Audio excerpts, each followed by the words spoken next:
E aí, pessoal da primeira série do ensino médio, vamos agora para esse momento especial, né, do nosso módulo de geografia, momento da nossa revisão para avaliação da unidade 2. Eu sou o professor Jefferson, estou com vocês aí nesse momento, onde a gente vai retomar algumas informações que nós vimos aí ao longo dessa unidade, que tratou sobre vários assuntos, né? Essa, portanto, é a aula de número 14, a revisão para a avaliação. Então vamos ver aí, né, várias informações, principalmente sobre a questão, aquela diferença entre rural e urbano, né? Vamos tentar compreender algumas coisas relacionadas a isso. Vamos à nossa revisão.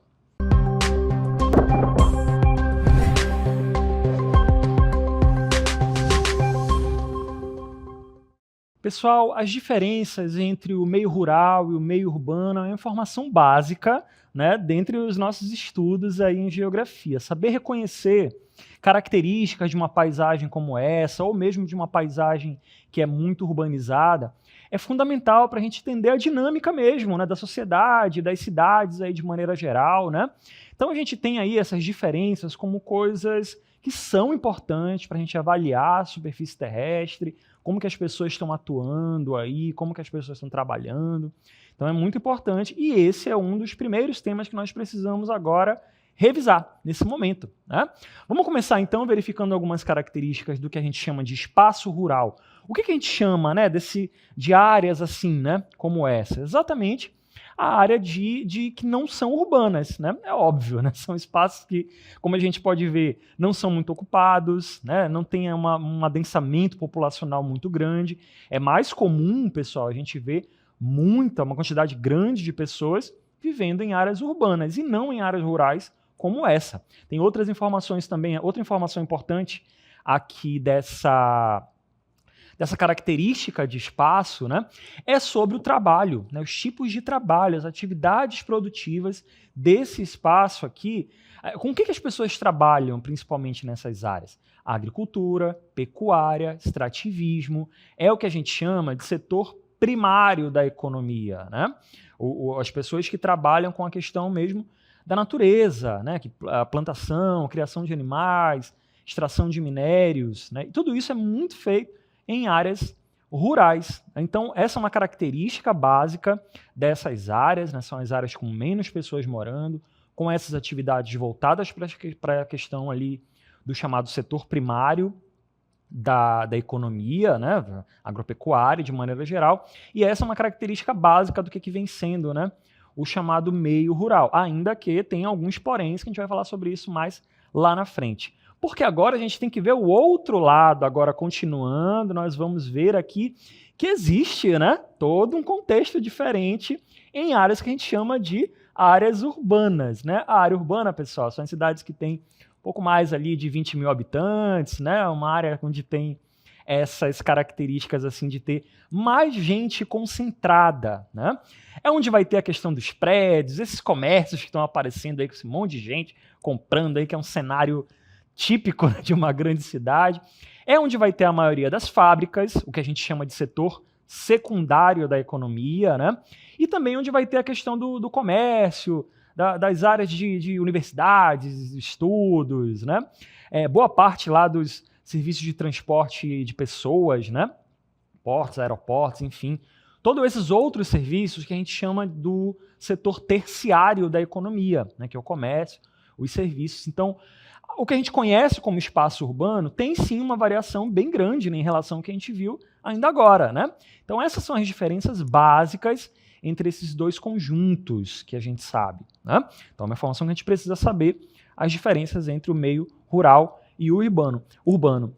A gente vai continuar agora verificando especificamente sobre o meio rural, porque o meio rural ele é aquela coisa com aquelas características de ser um pouco, né, uma presença da natureza maior, menos pessoas morando, mas isso não significa que é uma área totalmente atrasada, né, menos desenvolvida. De maneira geral, o que a gente chama de meio rural no Brasil tem aí características que evoluíram muito ao longo do tempo.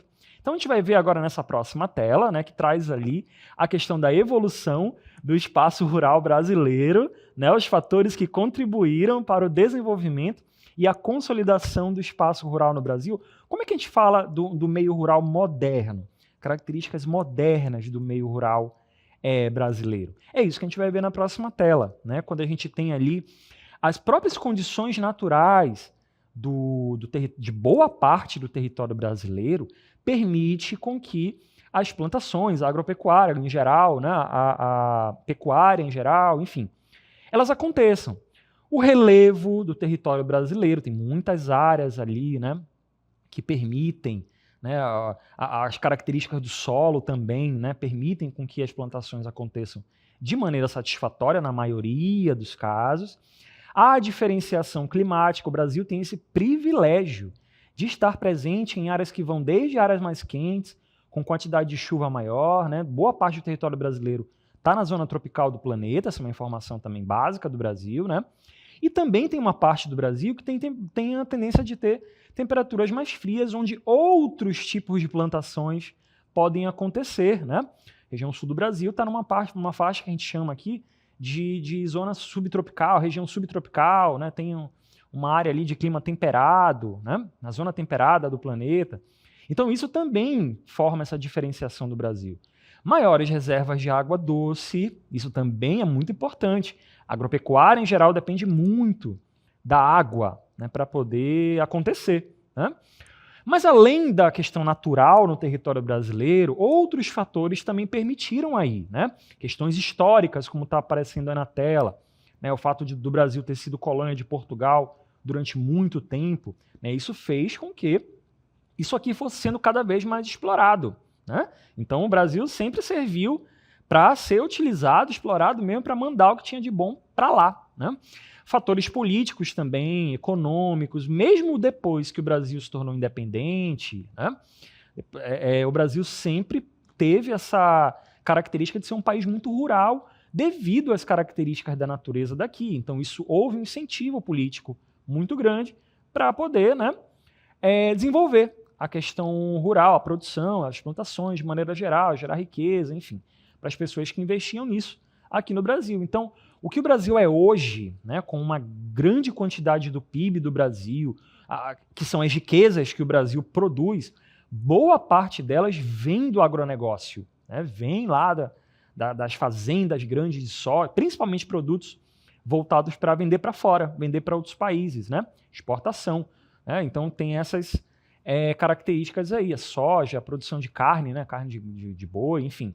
Tudo isso acaba sendo importante para o território brasileiro, mas isso só está assim, desse jeito, porque há séculos atrás, há décadas atrás, houve uma série de incentivos, né? E era o caminho que o Brasil tinha, né? Que as decisões que o Brasil tomou lá atrás, né, para incentivar a questão rural mesmo, e até hoje isso continua acontecendo bastante, mesmo que seja com certo equilíbrio, né, entre a indústria do Brasil, entre os serviços do Brasil também, mas ainda assim a agropecuária é muito importante.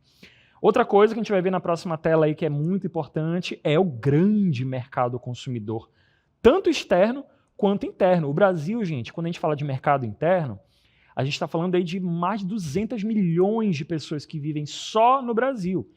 Todas essas pessoas precisam comer, precisam ter acesso à alimentação. Então isso requer automaticamente uma produção agropecuária, né? Uma produção de alimentos, de vestuário, enfim, para essas pessoas terem acesso. Então é isso que a gente fala de grande mercado consumidor. Então o Brasil tem essa necessidade, né, interna.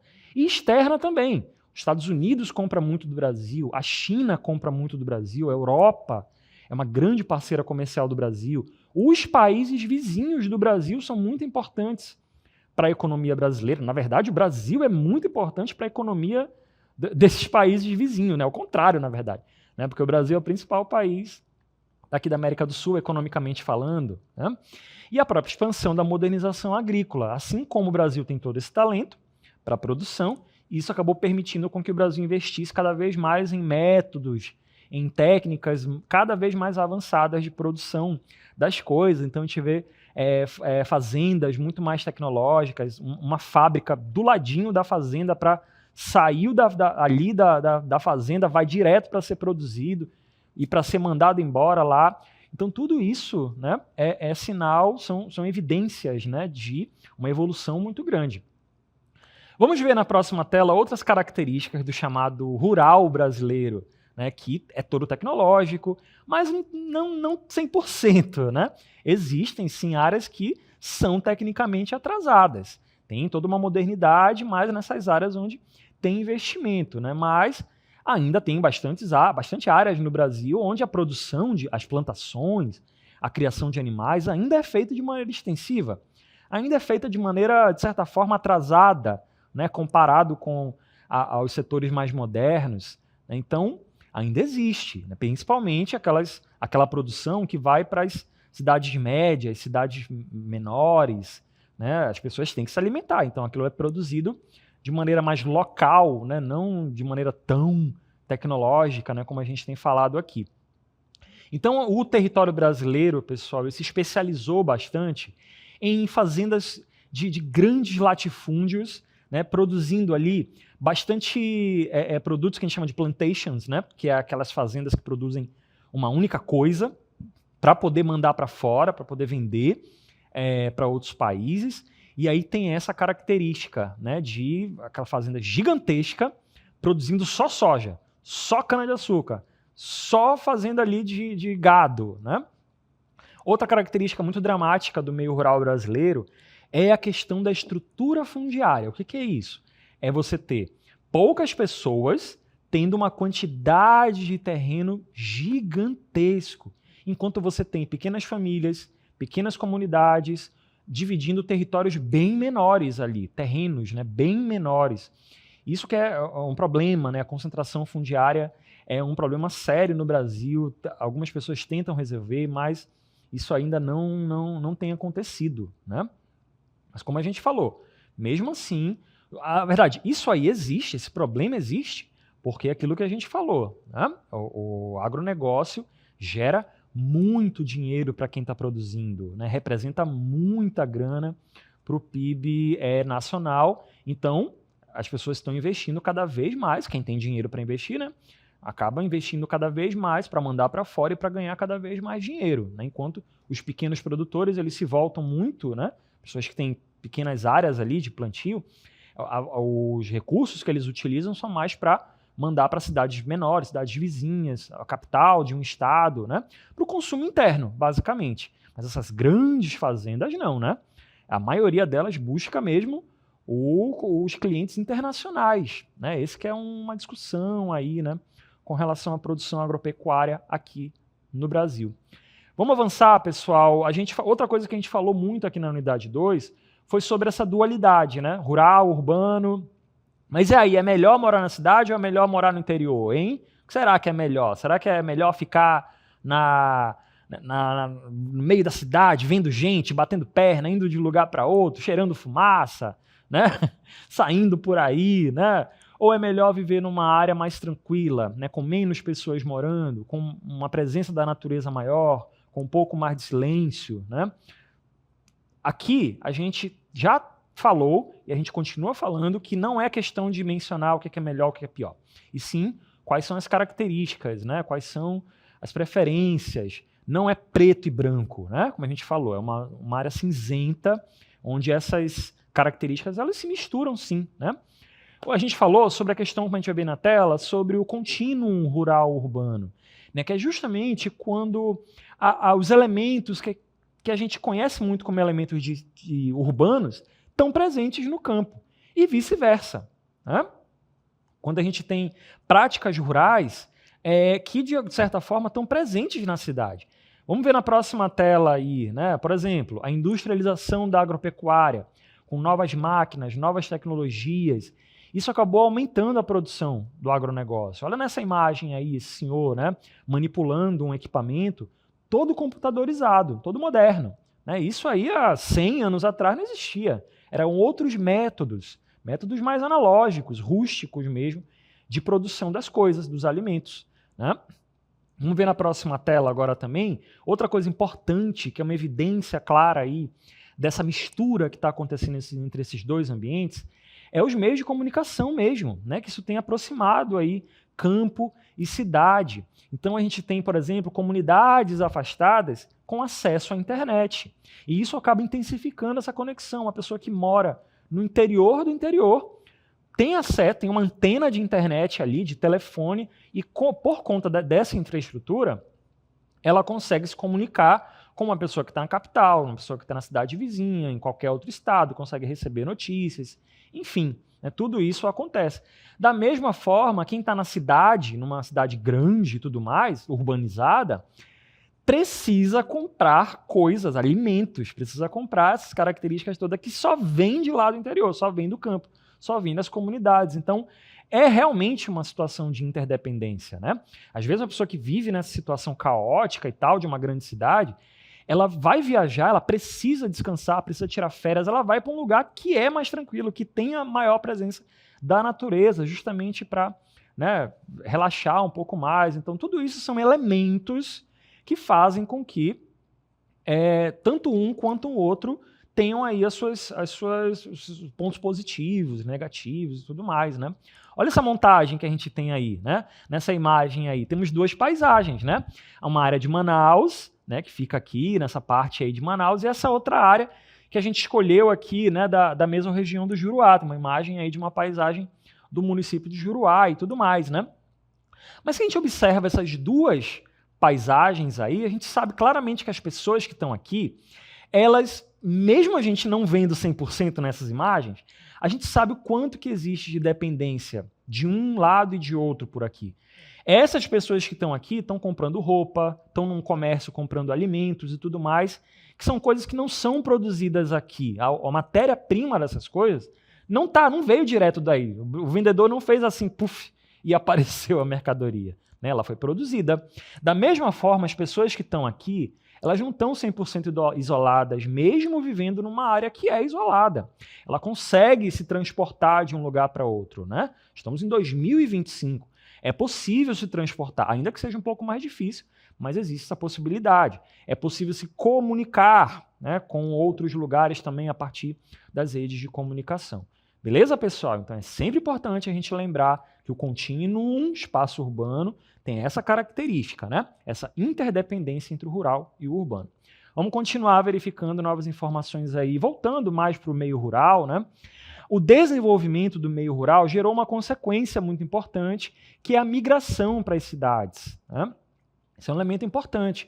O uso das máquinas na agricultura diminuiu a oferta de trabalho no campo, aumentou o desemprego nas atividades tradicionais e, continuando aí na próxima tela, né, a gente tem então as pessoas saindo dessas áreas porque a mão de obra deu uma diminuída. Áreas que têm máquinas como essa aí, é inevitável não precisar de gente para fazer a colheita. Então, essas pessoas vão trabalhar em outro lugar. E aí, a maioria delas acabou indo, ao longo da história do Brasil, acabou indo para as cidades, né, gerando este tema que a gente vai ver aí na próxima tela, gerando, né, essa necessidade de sair dali, as pessoas acabaram indo para as cidades, né, historicamente falando, num processo que a gente conhece como êxodo rural. Então, ao longo da história, né, na próxima tela a gente vai ver aí, ao longo da história do Brasil, isso acabou fazendo com que acelerasse o crescimento urbano no território brasileiro.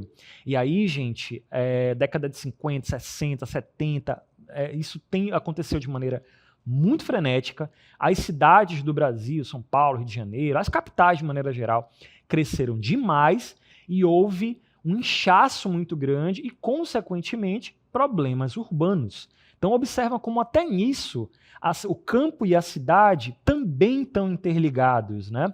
Olha na próxima tela aí como a gente vai ver, nesses dois mapas aí que mostram essa evolução da cidade de Manaus, né, capital do Amazonas, tanto em 1985 quanto em 2015. Como houve um avanço, né, de um período para outro, né? Houve um avanço muito maior nessa cidade. Existe um motivo para isso ter acontecido. Muitas pessoas foram chegando para cá, ofertas de emprego muito maiores, menor necessidade de oferta de emprego no campo, e isso também acabou afetando as grandes cidades. A gente está vendo uma imagem de Manaus aqui, mas poderia valer para qualquer uma delas. Então, essa relação entre campo e cidade, ela está muito bem especificada no que o brasileiro e as pessoas do mundo todo, na verdade, preferiram. Né? A maioria das populações do mundo tem essa, em grande maioria, preferência por ir morar em áreas urbanizadas. Mas aquilo que a gente falou, não necessariamente é porque o meio urbano é melhor. né? Porque as pessoas acabaram indo para essas áreas, morar nessas áreas, por vários motivos. Então, quem mora no interior não necessariamente está vivendo de maneira pior do que uma pessoa que está vivendo nas áreas urbanas.